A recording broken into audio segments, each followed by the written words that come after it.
hear a conversation between a university counsellor and two students, Joseph and Cara. First, you have some time to look at questions 1 to 5.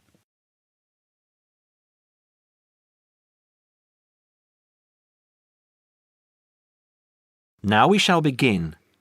You should answer the questions as you listen because you will not hear the recording a second time. Listen carefully and answer questions 1 to 5. Hi Joseph, how are you today? Fine, thanks. And Cara, how are you? Good. As we discussed on the phone earlier, I wanted to speak with both of you about the subjects you have chosen to study and how you are managing your time. Okay? Yes. I think so. Okay, so I'll start with Cara. You've been here for how many months now? I've been here for 6 months. How are you finding it? It's good. I'm enjoying the course. And what about life outside? Are you making friends and socializing? Not really. People here are quite closed. They don't talk to you. I see. So, what do you do after classes? I usually go home and study, and I might go out for a walk, but never really with anyone. Sometimes my roommate Louisa comes with me, but she always seems to be busy. How is this affecting your schoolwork? I don't think it is, but I miss home. Cara, what I suggest for now is that you look into joining one of the social clubs on campus. There are a variety of them. You can go camping, skiing, snorkeling, painting, dancing, reading, horse riding, rowing.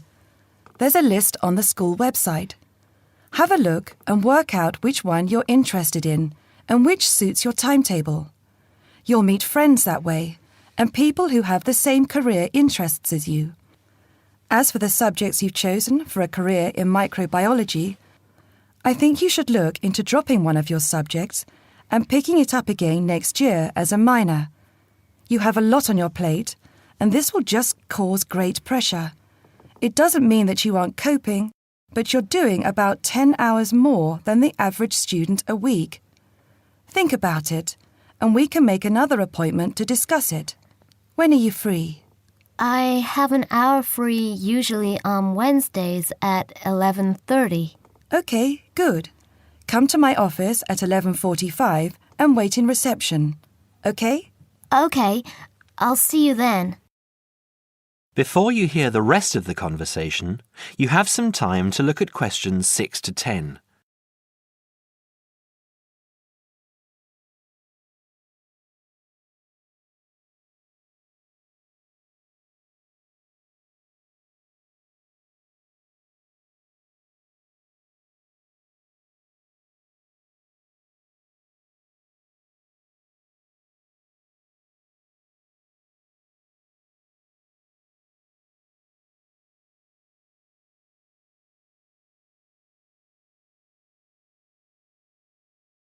Now listen and answer questions 6 to 10. Joseph, how are you finding the university? I love it. It's very different from home. Life here is very much focused on study and also socializing through sport. People have been very friendly and curious about my culture. So, you've managed to integrate well? I think so. I've joined the rugby team, something I'd never thought I'd be interested in. And how are your studies going? I think I am doing well. I have a few assignments that need some work, but overall, I'm coping. That's good. I'm happy that you're enjoying the university, but remember, don't let your schoolwork get too far behind, because it will pile up, and before you know it, you will be late handing in work. You know that there's a penalty for handing in work late? No, I didn't. You would have been told at the start of the course, during orientation. I don't remember. You need to remember these things. They are very important. You might be an excellent student, but if you consistently hand in work late, you'll be penalised and you might end up losing your degree over it. That's a lot of years of work, okay? Yes, I'll remember that. And also remember that you have to attend 90% of your classes. So far, you have missed 5 tutorials. Be careful here. These could also cost you your degree. Is there any particular reason you missed these classes? I'd been training for our rugby match the night before and, well, we went out afterwards and I slept past my alarm clock. Joseph, I know this culture must be very different from where you come from, but please try and be a little more conservative with your time. I think maybe you should spend more time on your studies and less time on socialising. The subjects you've chosen are intensive. I want you to spend 3 hours a night studying before you decide to do anything else. I'll make an appointment to see you in a month and we can assess your progress. I'll give you my business card. All my contact details are there. Call me in 3 weeks to organise another meeting. Do you have any questions for me? No, none. OK, I'll see you in a month. That is the end of part 1. You now have half a minute to check your answers.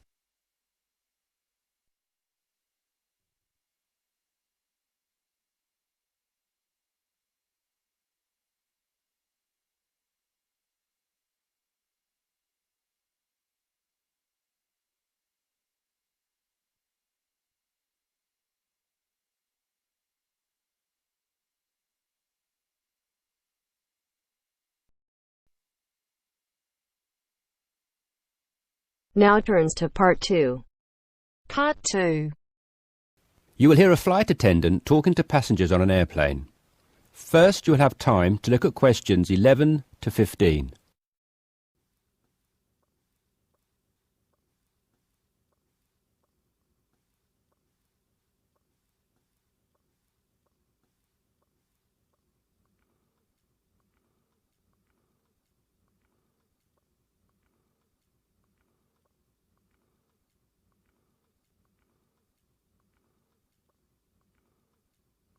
Now listen carefully and answer questions 11 to 15.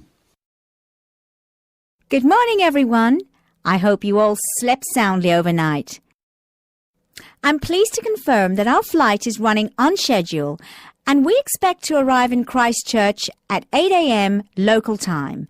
That's about 50 minutes from now. I've been advised by our pilot to warn you that there may be some turbulence on our descent. So please remain seated and have your seatbelt on at all times.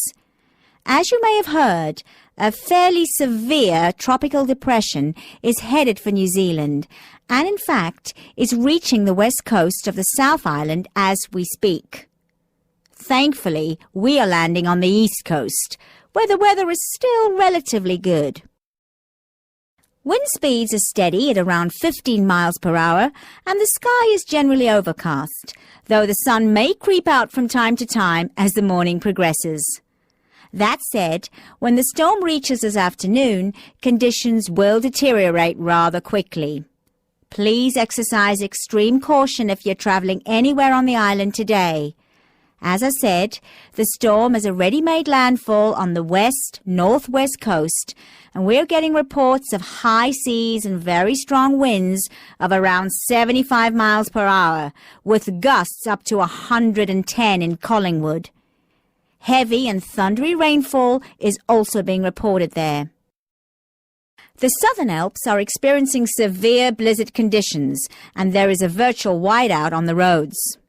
There are accumulations of up to 3 foot of snow already, so please, under no circumstances, be tempted to take the mountain road from Christchurch to Bluff. Use the coastal route for the entire journey if you must go down south. Over in the west, in Hokitika, and the southwest, in Milford, conditions are bad with heavy rain, high winds, and high seas. In fact, several tornadoes were reported in Hokitika and also in Lewis, which is slightly further inland. Also inland, on the northern edge of the Southern Alps, Arthur's Pass should be avoided at all costs. Roads are closed due to the heavy snowfall. Kaikoura has reported wind speeds of 45 miles per hour, with occasional gusts a bit stronger, but so far it has escaped the heavy rain. At present, it is windy and cloudy there. Before you hear the rest of the discussion, you have some time to look at questions 16 to 20.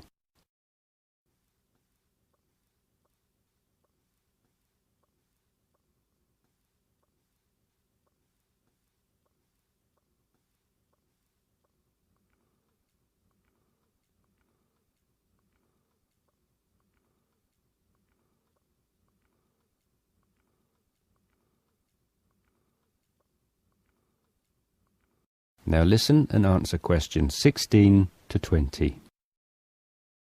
Hello again, ladies and gentlemen. We should be landing in approximately 10 minutes' time. Just an update for you on the weather conditions in and around Christchurch. We expect the storm to reach us by approximately 1 p.m.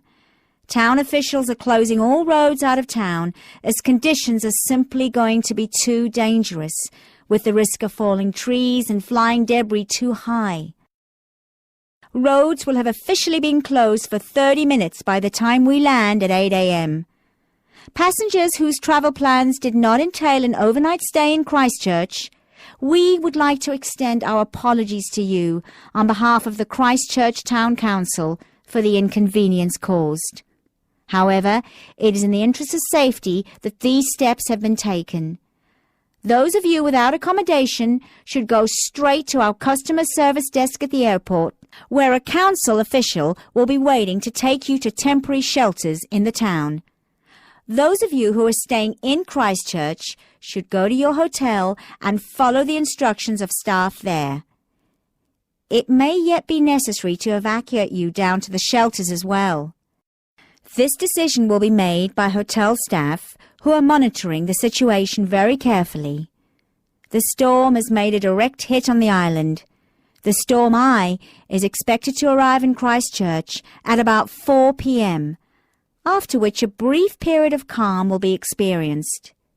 The western wall of the storm will then hit at approximately 4:30, and the extreme winds and heavy rain should have improved by about 7 p.m. All roads will be reopened from 9 p.m. onwards. However, we're advising people to refrain from driving unless absolutely necessary, as conditions will be extremely hazardous with a risk of flooding everywhere. Flash flooding is a real danger for the valley towns of the south in particular, as mountain rivers and tributaries have already swelled to record levels. High winds have already caused massive power cuts in West Coast towns, and a string of major tornadoes have caused havoc across the Midlands. If at all possible, stay in Christchurch until tomorrow morning, when the clean-up will begin. And, above all, stay safe. That is the end of part 2. You now have half a minute to check your answers.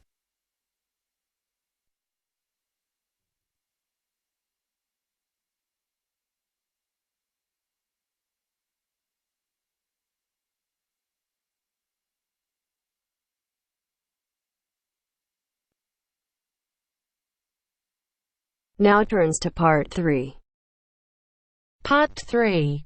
You are going to listen to a conversation between a tutor and two students. In the first part of the discussion, they talk about a fellow student. First, look at questions 21 to 23.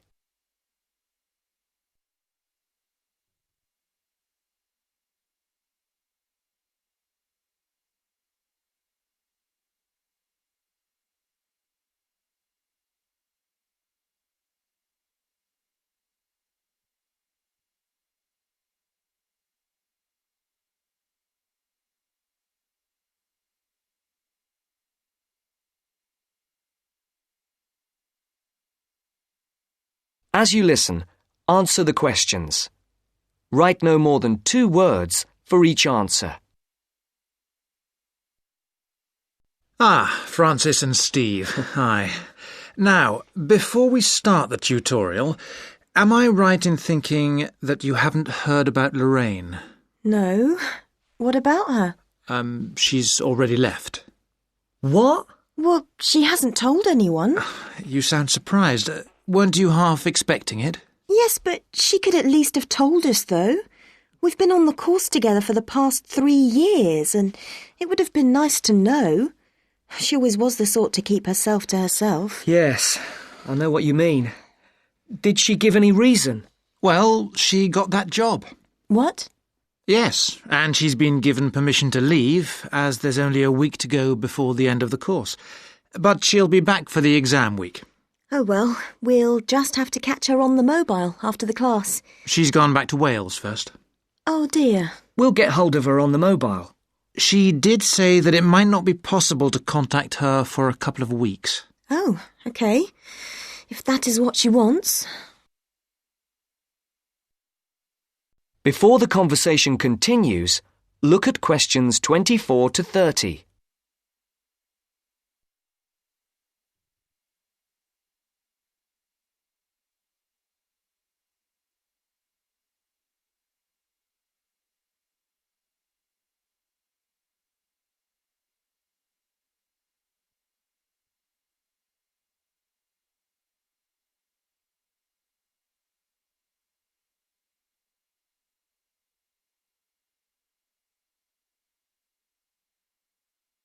Now listen to the second part of the discussion.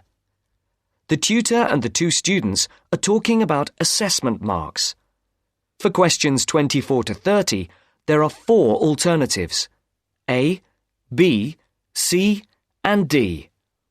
Decide which alternative is the most suitable answer and circle the correct letter. Right, to work. We're here to look at your assessment marks for your coursework. I take it you haven't seen them yet? No. Not yet. Well, you'll both be pleased. In fact, very pleased. Yes? Francis, you have come out with the top mark in the year. Oh. You have, in fact, got a starred first. Wow! Aren't you pleased, Francis? Yes, I'm just speechless. And, what about me? Well, Steve, you got a first as well. I don't believe it. You might have done even better, but there were a few faults with the 5,000-word project you did on traffic management. And what about the book review we had to do?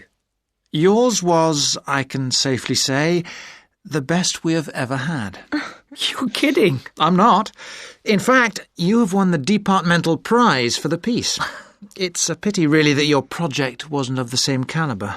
It's still not bad at all, though, is it? It certainly isn't. What do you think were the faults with your project? I just wasn't very happy with the conclusion, and I got myself in a bit of a twist with the argument about road pricing. By and large, your overall conclusions were okay, and I would say that your thoughts on road pricing were quite original. The problem was more with the actual end. It was a bit disappointing. You started off well, but then it ended rather suddenly, as if you got fed up with it. Yes, I did kind of stop fairly abruptly. I couldn't think of much to say, even though I knew it was important. Yes, that section needed a bit more work on it. But, as I said, by and large, it was very good. And, Francis, your project was excellent. So much so that we think you should take it further and perhaps do a PhD or at least an MPhil. What do you think? I hadn't really thought about it. I've just been concerned with getting through this final year and getting all the coursework and exams out of the way. I can understand that. But I do think that you ought to consider it seriously. If you perform as well in your exams as in your project work, you're on course for a first. Do you think that I'd get funding for it? Well, any grant will be discretionary, but you have as good a chance as anyone else. I'd even say a much better one. If you do get a first, it'll be the only one we've had in this department for 3 years. And I'd be happy to be your supervisor. Thanks. I'd like that. Do you think I should start applying for it now or wait until after the exams? I think you must really start thinking about it as soon as you can. And Steve, what about you?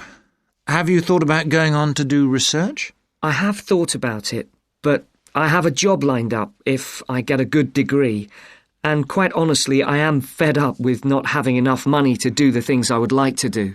I can understand that. Is there anything that either of you would like to talk about?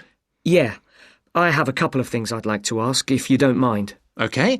We have roughly 20 minutes left, so, Steve, would you like to go first? Right.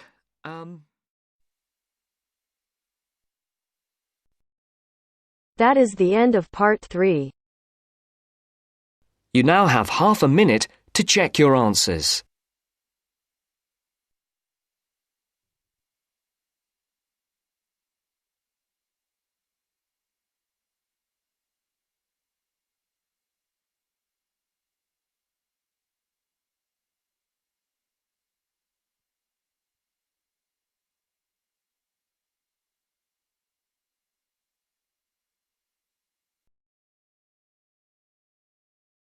Now turns to part 4. Part 4. You are going to hear a talk about security in the UK. Listen to the talk and complete the statements below. First, you have some time to look at questions 31 to 40.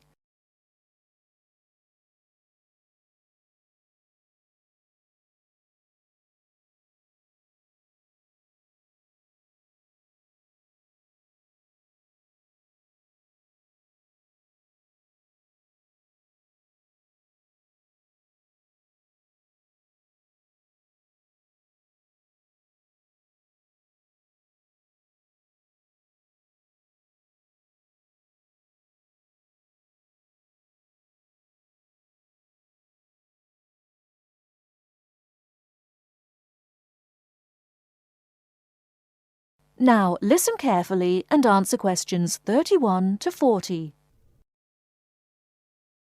In large cities, for instance London, and crowded places such as airports and stations, there is the risk of theft.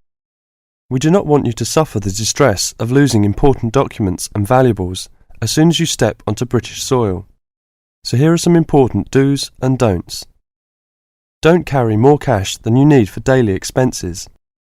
If you stay at a hotel, do ask the manager to keep large sums of cash, documents and valuables in the hotel safe and give you a receipt for them. This is a free service. If cash is stolen, it is very unlikely to be recovered.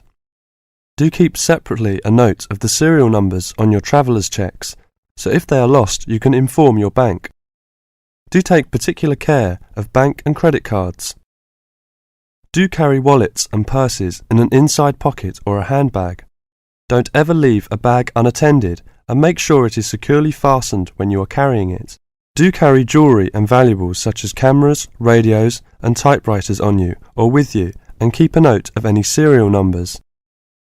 Do take special care of your passport, travel tickets and other important documents. Documents are at risk particularly at airports and stations where it is obvious that most people will be carrying them.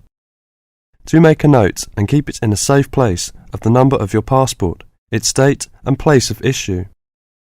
This makes replacement easier if you are unlucky enough to lose it. If you don't want to carry heavy luggage around with you, you can leave it in a luggage office at most large stations and pick it up later. Keep the receipt so that you can reclaim your luggage. Check the opening hours or you may find your luggage locked away when you need it again. If you lose any of your luggage in transit, take this up immediately with the officials of the airline or shipping line. But don't worry too much. 98% is found within 3 days.